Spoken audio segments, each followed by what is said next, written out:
your source for news, commentary, discussion, and debate at the intersection of the atheist movement and the LGBT rights movement. This is the Atheist Manifesto.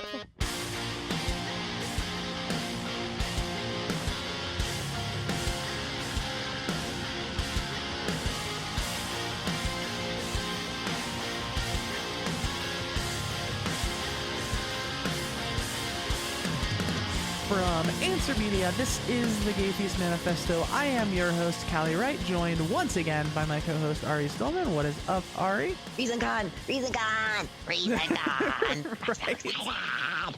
Oh, the week is finally upon us. The day after you are hearing this episode, assuming you listen on release day, because of course you listen on release day. Of course, you are a true fan. ReasonCon. Yes, and there's going to be all kinds of cool stuff. And so I wanted to have Gene Elliot, the organizer of ReasonCon, to tell the story. And when folks like that are on podcasts, generally they're on to promote the con, right? To sell tickets, to, here's where you can buy tickets.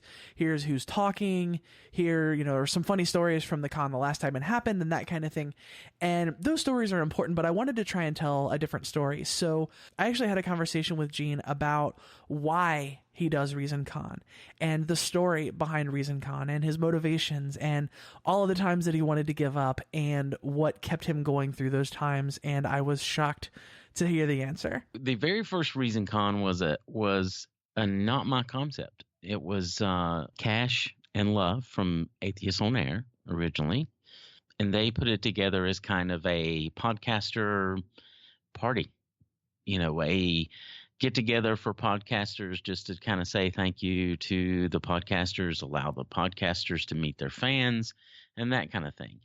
I was involved in the first year with, taking care of all the technical stuff and the sound and all that and helping them organize a few little things, but it wasn't my original idea. Then after the first year, it went really well. We had a great time. We ended up with the drunk sessions, the drunk podcasting, drunk cast, I believe Bobby Carey called it. And that was just several hours of us sitting around, just cracking jokes and telling stories. And it was amazing. It was just amazing, the camaraderie that was happening and the support that we all felt for each other. It just felt so good, and everybody agreed that it was such a good time. So a couple of months after ReasonCon and Cash announced that he was not going to do ReasonCon again, I said, that can't be.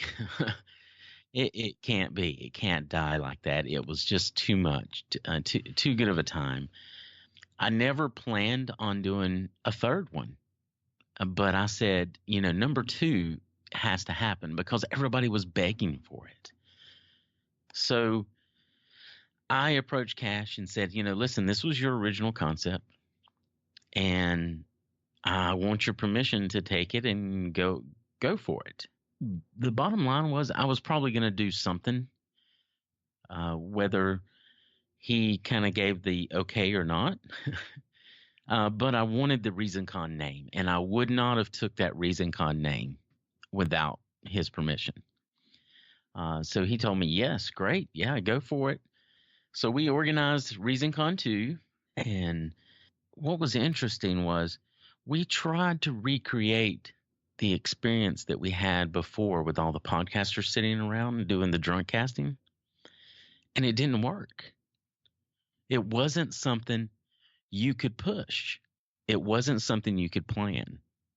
It had to be organic.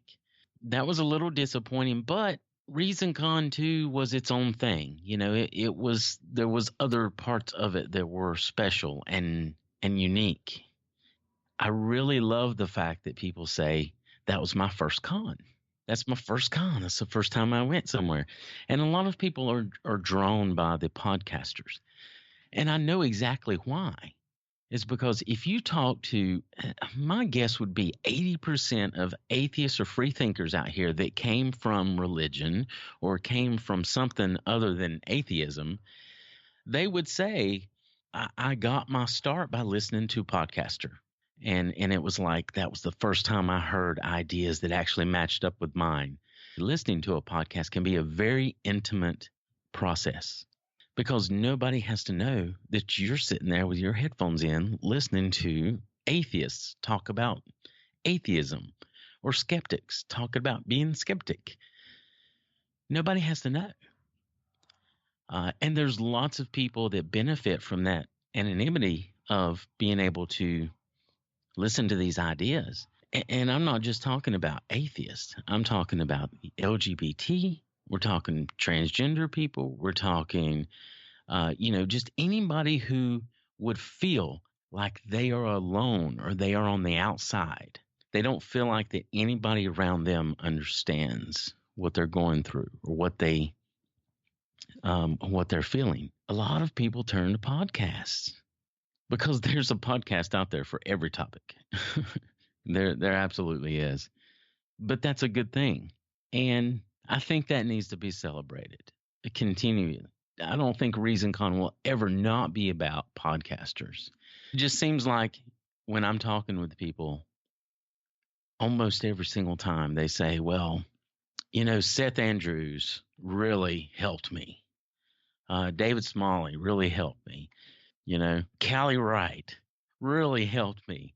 You hear people throw out these names of people that you know personally, and you know that they're cool people and they've got great ideas and they're very smart, and you're glad that they're the voice that people can turn to. When else do people get to come together and actually meet their podcaster?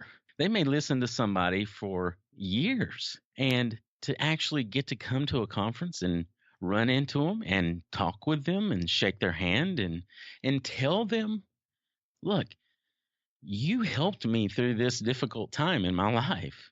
I know that was important for me. So that was, I knew that was important for me. So I knew that was important for other people. It's interesting when it becomes a two-way conversation because I tend to think of podcasting as a one-way conversation, right? Like I am talking or Ari is talking or whoever's podcasting is talking and the other person is listening. And there are interactions that go up around that, on Facebook or anything like that. But really, like for the podcast itself, it's a one-way conversation. And it's always so funny to me when I meet someone who listens to the show and it still surprises me that they know so much about me and I know nothing about them. And then I think to myself, like, there's not a secret about myself I haven't told on the podcast. Of course they know me really well. Sure. Yeah. And that's okay. And the conversation does feel one way, but it's really not. I mean, because, when you speak to someone through your podcast, and they hear what you're saying, their internal dialogue is the other part of that conversation. They're going to be saying to themselves, wow, I never thought about that way. Well, guess what? Now they're going to think about that. And they're going to have this internal dialogue that's going to cause, and we use the word reason a lot. And this is when people start reasoning. They reason themselves into logical conclusions, but when you talk about reasoning yourself into a conclusion, it depends on the amount of information that you have to contribute to that reasoning process. And I think that is where podcasters come in, because they can offer those perspectives and people can listen to that. And then we can all get together at ReasonCon and we can discuss those things, and we can have speakers that kind of reinforce this or that. Then you take that back to where you came from. You take it back to your own community, and you get energized at ReasonCon to go back to your community and make change, positive change that you want to see happen. And let's call it fuel. I've called it several times this week. ReasonCon is a rally point. It's a point at which we come together and we psych each other up to go back and do positive things in our communities. Have you ever had a moment where you were like, God, I don't know if this is worth it, just with all of the stress and all of that? Like, obviously I know on a grand level, like zooming out, obviously, I mean, this is something that you're super passionate about, but I mean, have there ever been those moments? Absolutely. And I'll tell you, right after the Reason Rally, when things were really starting to kick up and a lot of interest for ReasonCon 3 was being kicked around, was right when my work started really ramping up as well. And I got overwhelmed really fast because I work with a corporation that requires a lot from me. It's my big client, right? So this client come up with, okay, well, we're going to do, you guys did a great job in 2016, so we're going to double your business in 2017. And at that point, I'm going, I can't do everything. I can't turn away any business because that's what pays the bills. How am I going to do this? And my wife is probably a bit, and she knows how much aggravation that ReasonCon is. She knows how much she has to do that she gets involved in doing just because she's here and she's next to me. But she knows what it means to me. And she knows how disappointed in myself I'd be if I didn't push through and make it happen. I've got other people around me. My humanist group is very supportive. I'm just really glad that, I have the support around me of people who know how important this is to me and don't let me fall by the wayside and go, it's just too much. It's just too much. Because they know that on April 21st this year, if I would have dropped ReasonCon and not done it, I would have probably been a mess because I'd have been so disappointed in myself that I didn't do it. This might be a redundant question given the rest of what we've talked about, but I mean, what do you think about in those moments when you're really frustrated and there's a part of you that's like, God, I don't even know if this is worth it. Like, I'm actually making money and paying the bills, doing this thing that keeps me really busy. Like, what is it that comes to your head that makes you keep going? You're really going to think I'm saying this because I'm talking to you. I know you're going to think that, and I know people listening are going to think it. But if anybody's heard me talk about it before, they know this is my answer, no matter who's asking me that. But when I was speaking at the second ReasonCon, and I looked over at your face, and then you come up to me afterwards and said the words that I said meant so much to you, that's what I think about, honestly. I think about that because, I do this to make a difference for people, and that was the validation right there that I needed, because a lot of people, even if they're touched by something that happens, they don't make an effort to really tell you about it. So I know that there's been a lot of people affected by what goes on at ReasonCon and the fact that we have ReasonCon, but to actually have somebody that in that moment when I'm speaking, I can look and see your face and understand right then what my words are meaning to you. And then afterwards have that validation of you telling me that I was right. And those words really meant something to you. And I think about that. I absolutely think about that. I think about you and, what it means to people and what I hope it means to people and what we can be. I didn't expect to end this interview crying. Me neither. Wow. Well, I think that's kind of the perfect end right there. Wow. Thank you for that. Thank you.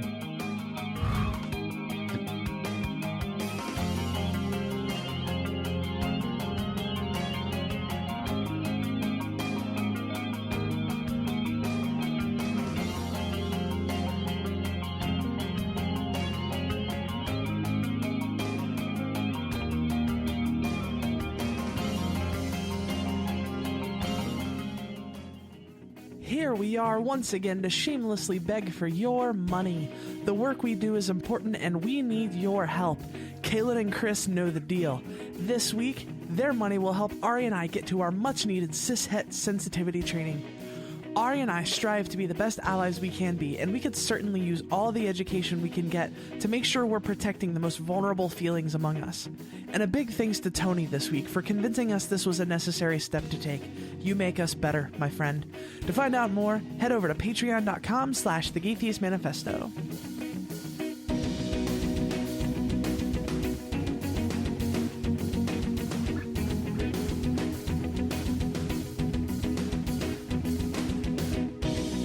Last week, there was a pretty big victory for gay rights. The Seventh Circuit Court of Appeals in Chicago ruled that the Civil Rights Act does in fact cover discrimination on the basis of sexual orientation.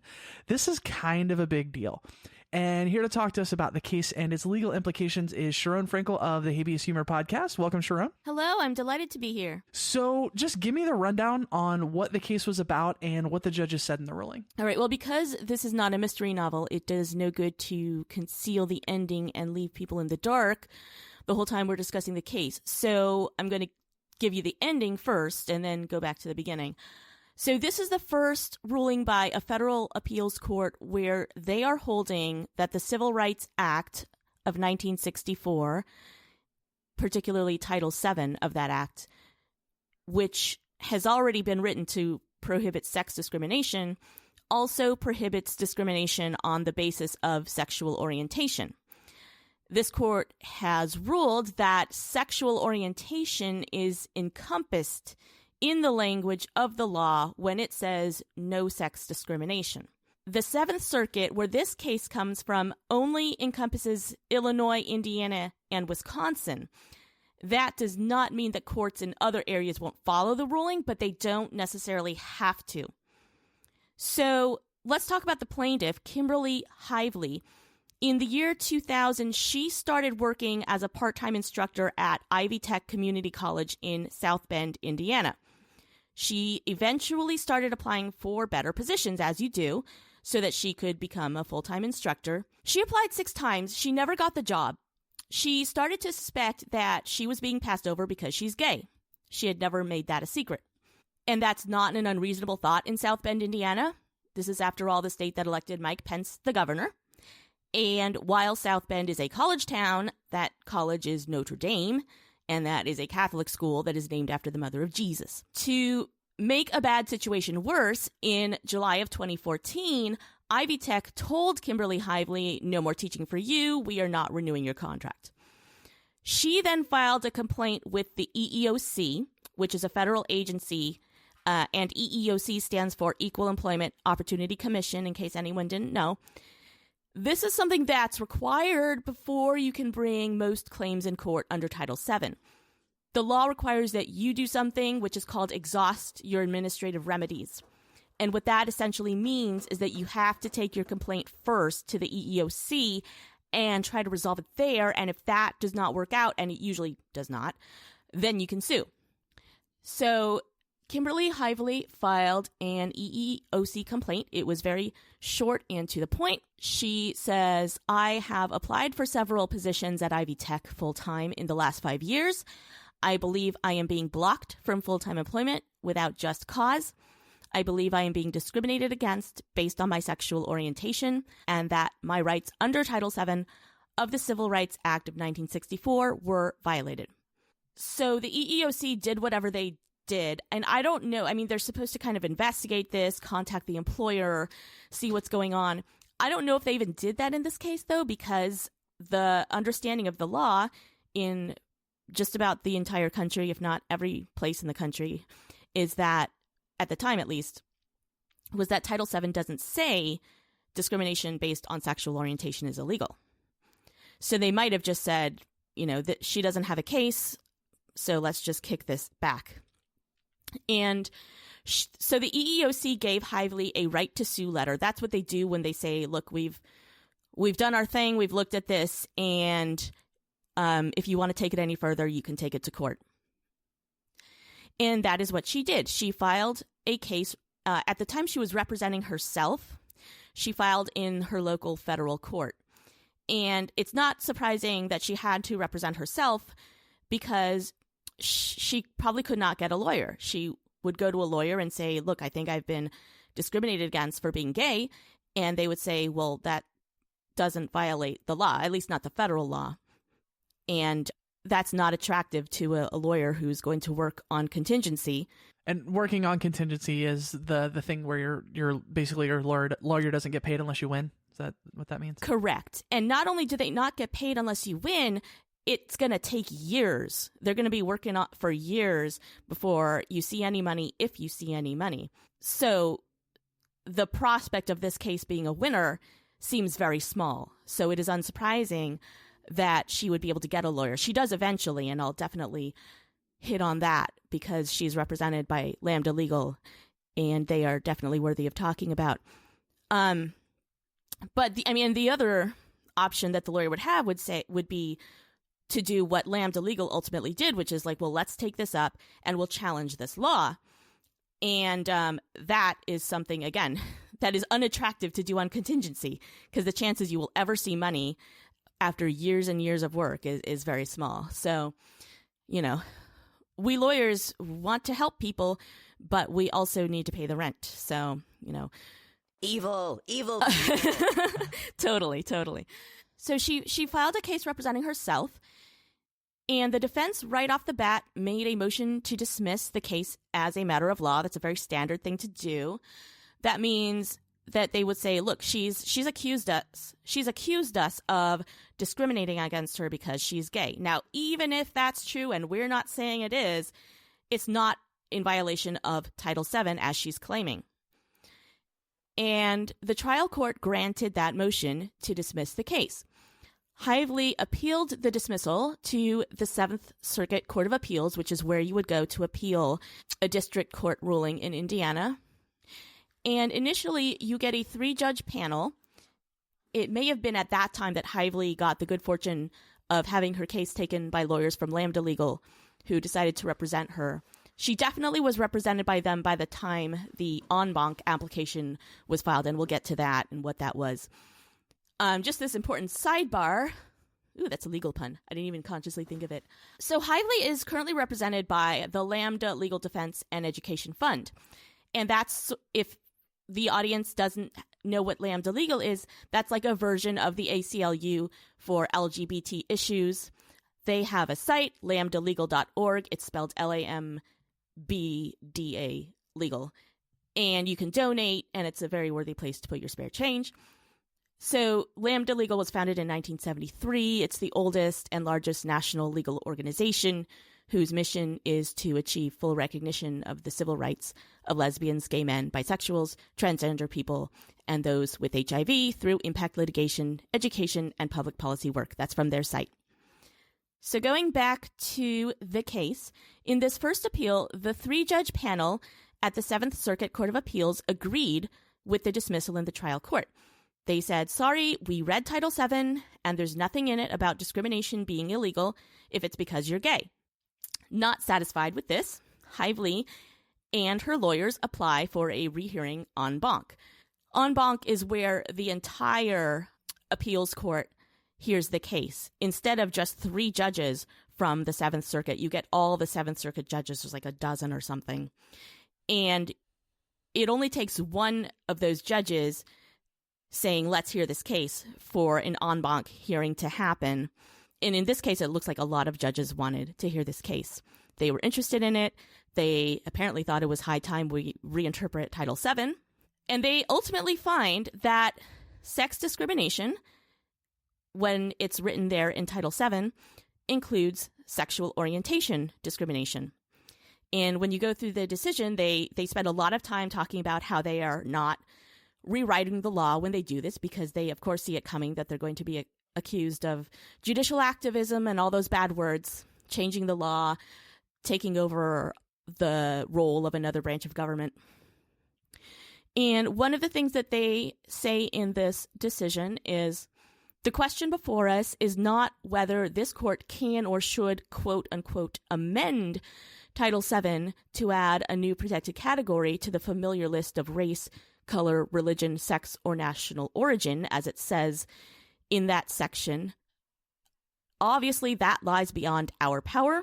We must decide instead that what it means to discriminate on the basis of sex, and in particular, whether actions taken on the basis of sexual orientation are a subset of actions taken on the basis of sex.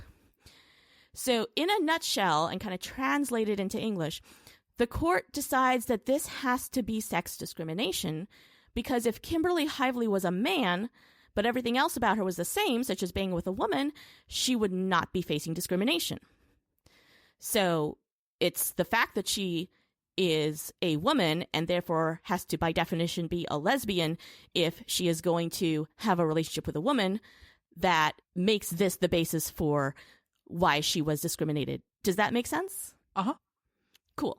That sounds oddly familiar, Callie, to a point that you make about trans issues, about why they are related to sexual orientation issues, because it's all based on gender. Well, right, exactly. The argument that I always make is that homophobic discrimination, transphobic discrimination, it all comes back to misogyny, because people's disdain for homosexuality, people's disdain for trans people all boils down to, I see you as gender X, therefore you're not allowed to do this thing because of the gender I see you as. So it all comes back to gender or sex discrimination in my mind. So I think this makes sense. That appears to be exactly what they are reasoning, and it seems right to me. I'm sure that plenty of lawyers and pundits will say otherwise, that the Seventh Circuit was rewriting the law here, or they were being improperly activist, or they're being law changers rather than law interpreters.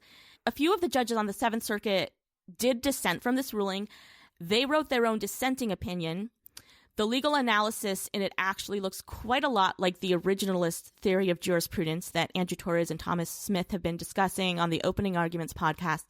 In fact, the dissenting opinion straight up cites Antonin Scalia as an authority. Ruh-roh. Yeah. And when we were talking before, you mentioned that this might have implications for other cases that are pending. Can you talk about some of that? Yes, this decision by the Seventh Circuit actually has already begun to be cited in some other cases. I had noticed that there was a case by, I believe it's Juliet Ivanko, who's the sister of Jackie Ivanko, the famous singer. Right. And and we have seen her famous tweet to President Trump where she was saying, like, hey, can we come and talk to you about this? I sang at your party. So yeah, there are other cases, and it looks like this decision is being received pretty favorably in other courts, and it's being, because you can always cite this. Anybody who now takes a Title VII case to court can cite this decision, even if they're not in those states, Indiana, Wisconsin, Illinois, that are in the Seventh Circuit. They can submit it and say, look at this, you should follow these judges' reasoning. And being that they are actually the first, as far as I know, the first U.S. appellate court to rule on this, they actually have they have a bit of binding power because they're kind of the highest decision out there. Getting back to what you had asked about, is this the intent of the statute? I found the part where the court had addressed that. They had said it is neither here nor there that the Congress that enacted the Civil Rights Act in 1964 and chose to include sex as a prohibited basis for employment discrimination, no matter why it did so, may not have realized or understood the full scope of the words it chose. Indeed, in the years since 1964, Title VII has been understood to cover far more than the simple decision of an employer not to hire a woman for job A, a man for job B. The Supreme Court has held that the prohibition against sex discrimination reaches sexual harassment in the workplace. And they cite a case called Meritor Savings Bank versus Vinson from 1986. And they say it reaches discrimination based on actuarial assumptions about a person's longevity, as in a 1978 case from Los Angeles. And it reaches discrimination based on a person's failure to conform to a certain set of gender stereotypes. And they cite a case called Hopkins. It is quite possible that these interpretations may also have surprised some who served in the 88th Congress, Nevertheless, experience with the law has led the Supreme Court to recognize that each of these examples is a covered form of sex discrimination. Gotcha. So it makes sense that they would interpret this way because it's not a new concept that it's been interpreted to mean things outside of what is specifically stated. So this is not that sort of judicial activism where the judges are like, well, here's my chance to throw my viewpoints into this. What they're doing is not really new. It's maybe moving things into a new area, but what they're doing, the mechanism of interpreting the law to mean something that it may not have been understood to mean before, that's not exactly new. Is that basically what it's getting at?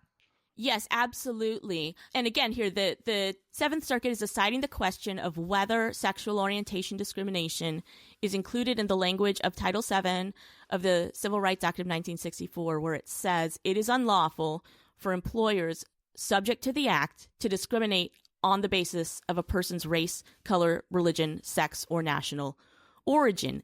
And one of the first things that the Seventh Circuit does in this ruling, which came out a few days ago, I believe the 7th of April, but actually it was argued back in November. And again, it's been going on for years. And we're not even, if there's ever going to be a trial on the merits, on the facts of what happened, we're probably a year or two at least away from that. The first thing that the court does is invoke the Supreme Court. I mentioned a little bit of it before. They say, look at what the Supreme Court did in cases such as Lawrence versus Texas. That's the famous sodomy case from 2003, where the U.S. Supreme Court held that states cannot outlaw gay sex or any other kind of sex between consenting adults. Yes, you heard correctly. 2003 is when this happened.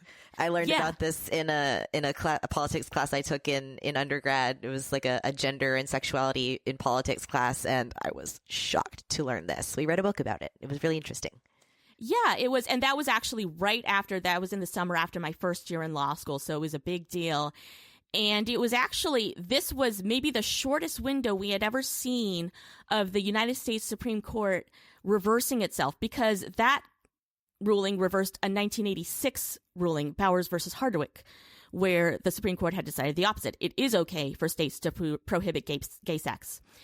And usually the Supreme Court, now we are in a whole new era of chaos, and with what's been going on lately with the court and politics, and everyone wants to, reverse this and that, and we are seeing this lack of stability. That is exactly what the Supreme Court has been trying to avoid for hundreds of years. They would purposely not reverse themselves often because they wanted stability. So taking the Lawrence versus Texas case less than 20 years after the Bowers versus Hardwick case was pretty revolutionary. And, it pissed off Antonin Scalia like so much. It went up his ass a mile. The dissent he wrote. Oh, man. Because that was a thing that was legal to do now. Right. And because he had been trying for ages to get them to revisit abortion, and they wouldn't do it. And he says in his dissent, you bastards, you keep telling me that we can't revisit abortion because we have to leave things as they are for a long time for stability's sake. And here you are, less than 20 years, reversing yourselves.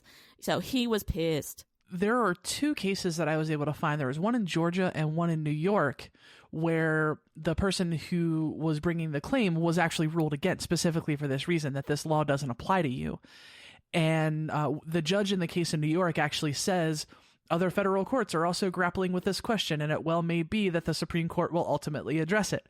So, I mean, given what you know about how these things work out, I mean, given that we have this conflict, my understanding is that Ivy Tech said that they weren't going to appeal this particular ruling. So, this particular case may not make it there, but I have to believe one's going to make it there soon. How long do these things generally take to go that direction? The wheels of justice move so slowly. I mean, even in a regular case that never goes up on appeal, you're looking at an average lifespan of 2 years for a civil lawsuit. So for something to get to the Supreme Court of the United States, you can be looking at, by the time you get a ruling, you'd be looking at a decade since the actual events that gave rise to the case. Ara has the last and most important question of the interview. I do. This is super important, so prepare yourself. Should we, in fact, take legal advice from a podcast? And if so, which one? Ooh. Okay, well, I didn't do like a whole disclaimer or anything. If you ever listen we need to my... tell you that you are allowed to throw as much shade as you feel like you need to. Oh, well, no, I have no beefs with anybody. Is it beef or beefs? Beef. I'm from Oakland, California, but I have no street cred anymore. Like my accent could tell you, I'm so suburban and so valley these days, and now I live, now I'm in New Jersey. So, but what was I going to say? Oh yeah, if you listen to my show, you know that I say I'm a shithead. I don't research things very much, and I actually made an exception for your show. I actually did research. And don't take advice from me on lunch, let alone legal decisions. I would definitely say don't take legal advice from a podcast, although what you can always take is legal information. Legal information is just, facts. This case, that case. This statute says this. Legal advice is when you apply it to somebody's situation and tell them, this is how the law applies to your situation. This is how you should proceed, that kind of thing. I would, let's say, not take legal advice from the Opening Arguments podcast before I would not take legal advice from me, if that makes sense. I was just about to say, I'm done with this question because you're not talking shit about Andrew. Done with it. Oh my God. Do you want me to talk shit about Andrew? I could talk so much shit about Andrew. No, this is awesome. Thank you. I learned a lot. Tell us where we can find your show and find more about you. Great. Well, our show is on iTunes. It's Habeas Humor, HAB as in boy, EAS, HUMOR, the American spelling. It's at Habeas Humor on Twitter. And we're on Facebook.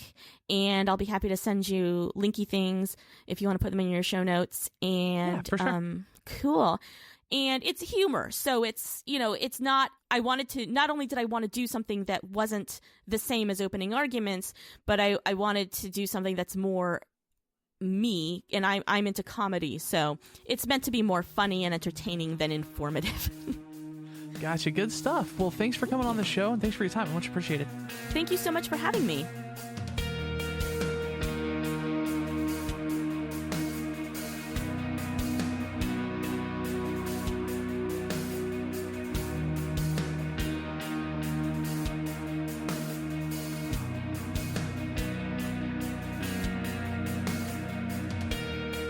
On episode 107, we spoke to Sarah Peitzmeyer and Jamie Winan, who told us about their work in conducting the first ever study of the health effects of chest binding. Recently, Jamie, a medical student at Boston University, was profiled in the Boston Herald in an article called Transgender Med Student Signals New Era, Boston's Big Transition.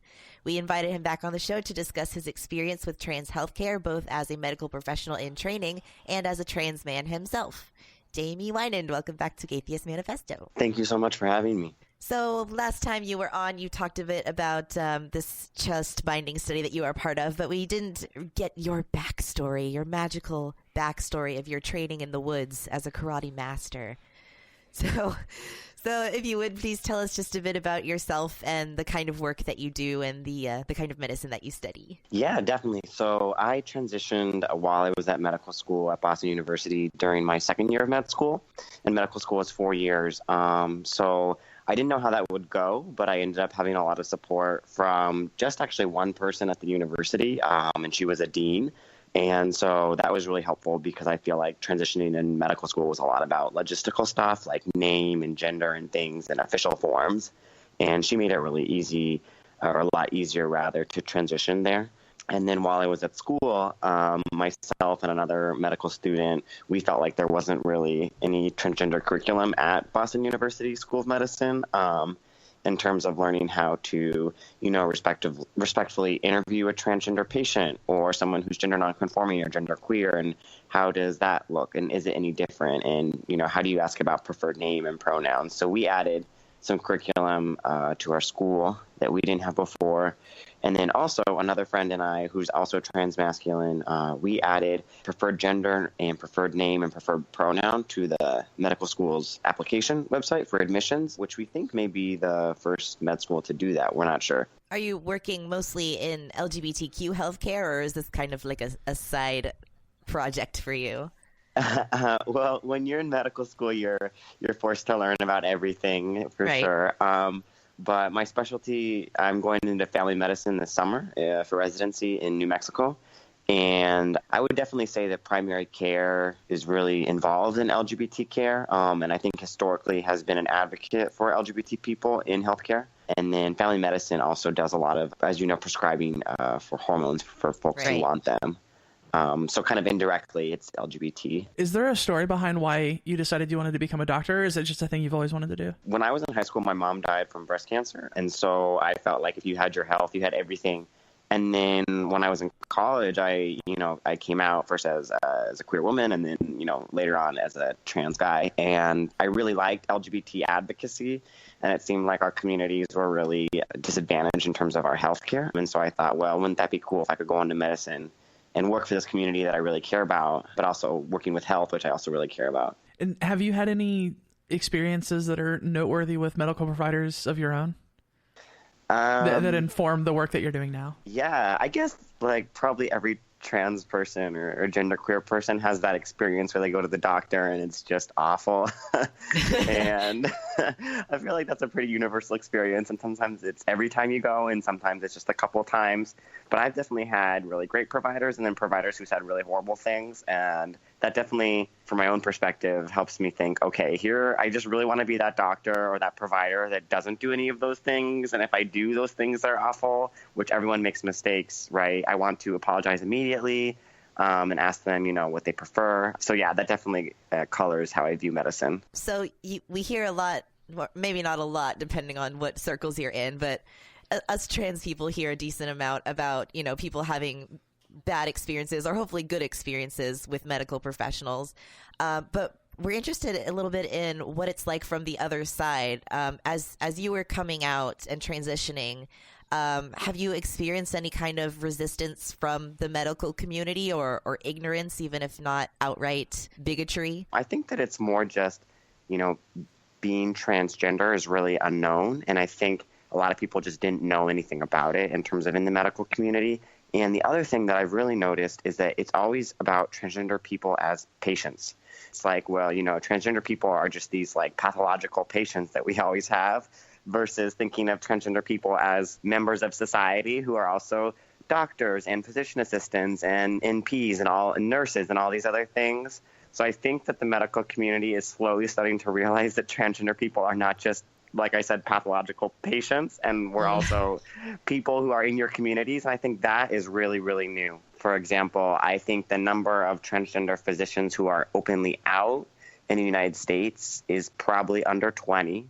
I think it's probably about like 10 people, and there may be more who I'm just not aware of, but it's really not a big number. Compare that to the millions of physicians, right, that we have. So has anyone given you the impression that maybe patients might be uncomfortable with you if you were to let them know about your trans status, or if they were to find out, because obviously you're an out person who's doing a lot of advocacy work, so they might Google you and see your name. Has anyone ever mentioned that this might be a professional barrier to you? No, they haven't. And I think where that stems is not from the transgender perspective, but from the in medicine as a provider, it's never about you. And it's never, I think that your personal life as a provider almost never comes up. I mean, in theory, somebody could Google you, but I think because we have such limited time in general, it would sort of be seen as inappropriate to refer to your own life. I don't know if that makes sense. It has to do with the whole doctor-patient relationship, right? Like you don't want to, you're a doctor to a patient, you're not necessarily becoming friendly. So that's not necessarily something that would come up exactly a lot, I guess, unless it was, someone a couple of years from now who happened to have read that Boston Herald article. Right. So you mentioned earlier that you, and this article in the Boston Herald talked about it briefly, that you helped to develop and implement some improved education about gender for the med students at Boston University. Could you talk a bit about what kind of thing you saw was lacking, where it needed to be improved, how it was improved, and work that you think still needs to be done at BU and just in the medical community as a whole? I think that BU actually does a wonderful job in terms of compared to all of the other medical schools, because we have an LGBT curriculum, which I think is actually pretty groundbreaking. And then the fact that we have curriculum based on transgender medicine is also really, really new. I think that the number of medical schools that focus on transgender medicine separately, not as just a lumped group into a 1-hour LGBT talk, I think that the schools that focus on transgender medicine is probably only a handful, unfortunately, right now, but that is growing. And then the curriculum that we started, when you're a first-year medical student, you have a general clinical interviewing class, which is where you learn how to interview a patient in a clinical scenario. And, what questions do I ask? How do I ask them that is both medically relevant and respectful, but also gets me the information I need rapidly? So you kind of learn how to do that for every topic. And then we realized that the topic of gender identity was not covered, and that a lot of students, and ourselves included, felt uncomfortable and didn't really know, how would I go about asking these questions about gender identity that's appropriate in a medical setting? Because you do kind of have to learn the language of medicine. And so we worked with a family medicine provider who actually ran the clinical interviewing first-year class. And she was wonderful, and she helped us add a curriculum that basically help students learn more about, this is what gender identity is. Here are some respectful ways to, ask people their gender identity. For example, one way that I heard was with a pediatrician at Boston University Medical Center. And a lot of times we ask patients their sexuality by saying, do you sleep with men, women, or another gender? And then so her follow-up question is always, after that, she asks every pediatric patient, do you identify as male, female, or somewhere in between?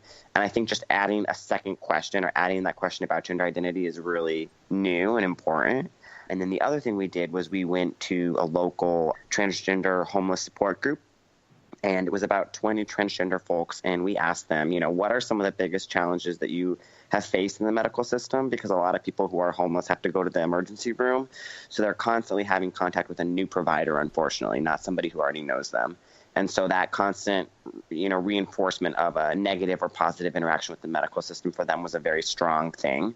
And that was actually really humbling because we thought they were going to have a lot of complex recommendations, and their recommendation was get my pronouns right, get my name right, and don't do like a genital exam if it's not relevant for my earache. Right. Yeah. Yeah, that's awesome, because there was a time that I went to the ER. I thought I had a UTI. Like, at the risk of eating TMI, I was urinating blood, basically. Oh, wow. And it was terrifying because I was like, at first, I have no idea what's going on. Mm-hmm. And then, like, I'm going to have to go to the ER, and how are they going to treat me? How is this whole thing going to go over? And I was I was terrified on both levels. Right.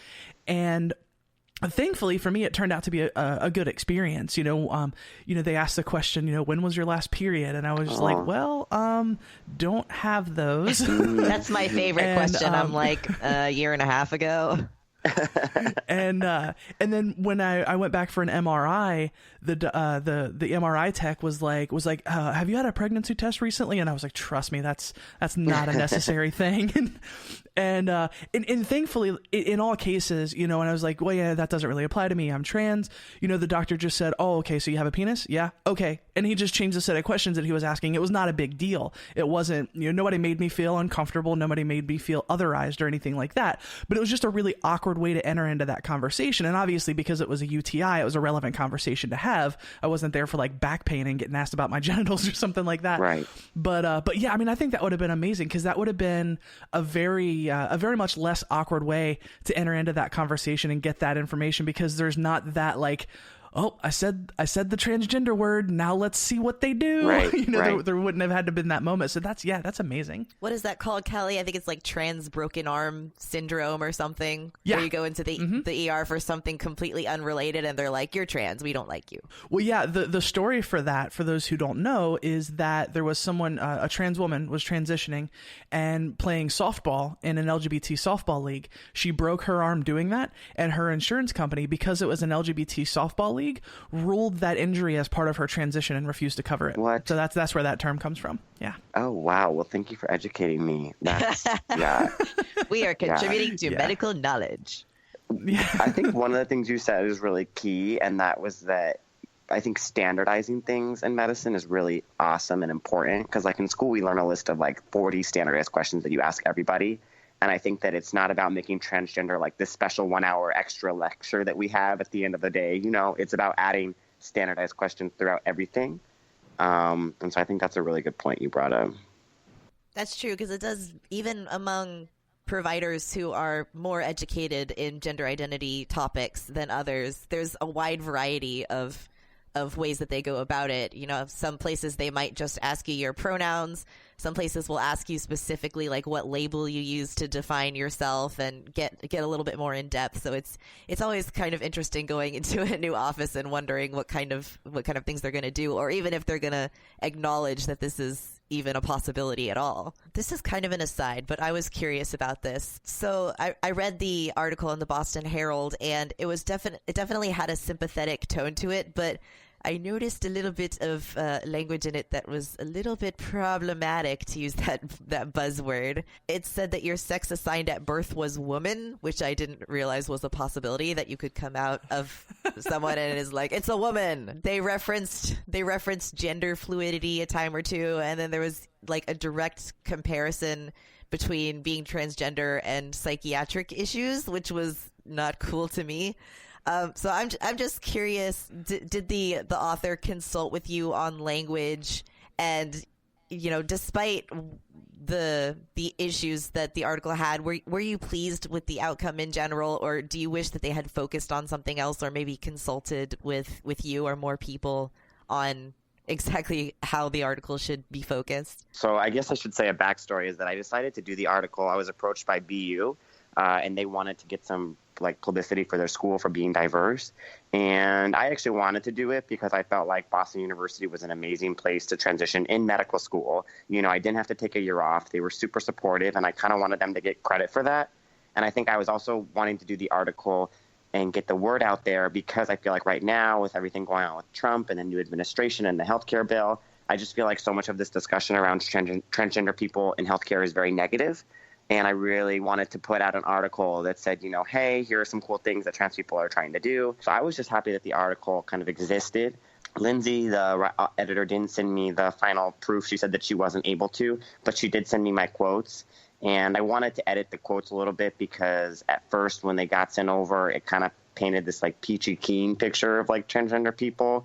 But then she reassured me that in the article, you know, she was going to go over the fact that I had mentioned that the rate of, you know, the murder of transgender women, especially transgender women of color, is higher than ever, and that these are not things that are going away. These are active problems. And so she reassured me that she would try and get the article to strike a tone of here's some progress and here are some really big setbacks we've had as a community.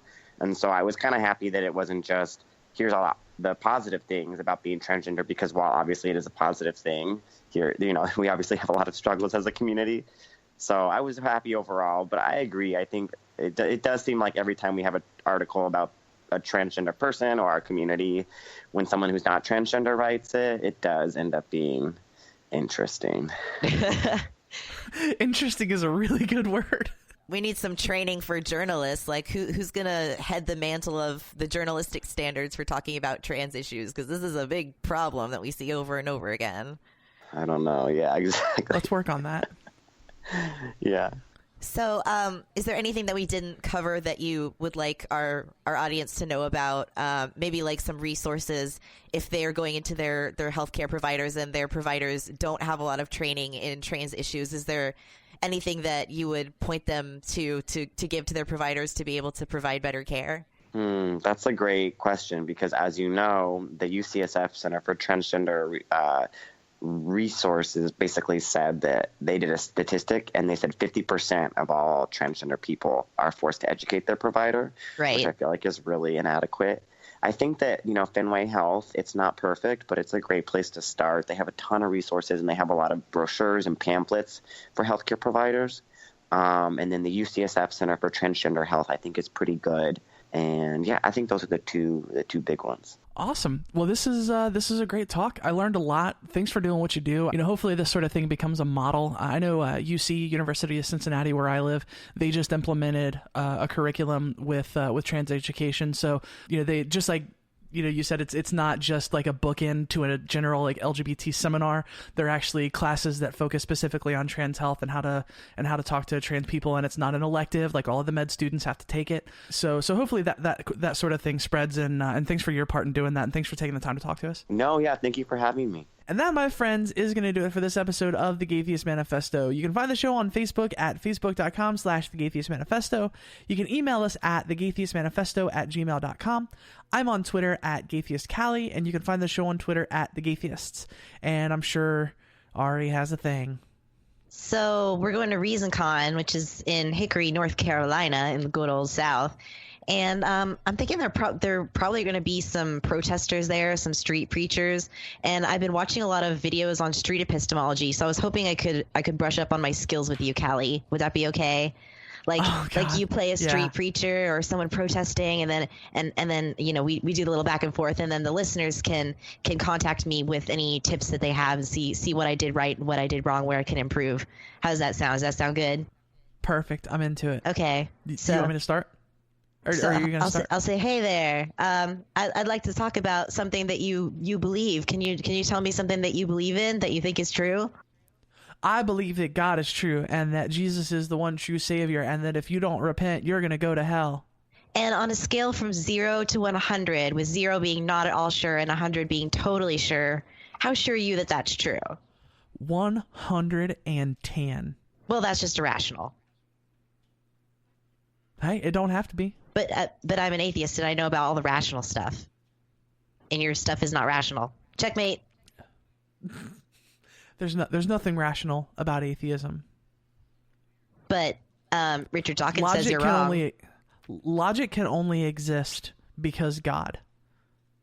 Well, Seitan Bruggencate went in a hamster wheel and turned it around and then powered the vat that made Matt Dillahunty's brain stay alive, and that's how we have monkeys now.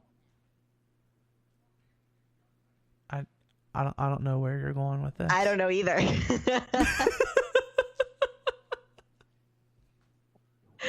Yay! How was it, people? If you liked my street epistemology or you think there's something I could do better, you should friend me on Facebook or email me at aristotle4@gmail.com. Yay! I'm basically the next Anthony Magnabosco up in here. Can we all admit that?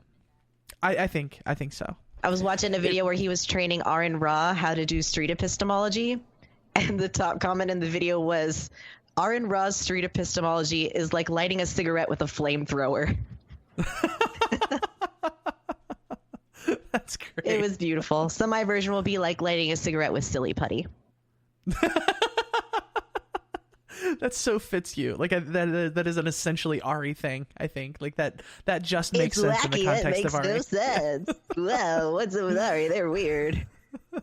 If you want to support the show, you can go to patreon.com/The Gaytheist Manifesto and make a per episode donation to help us out. And if that's not something you can do, you can head to iTunes, give us a 5-star review. That'll help us get heard by more people. More audience equals more good.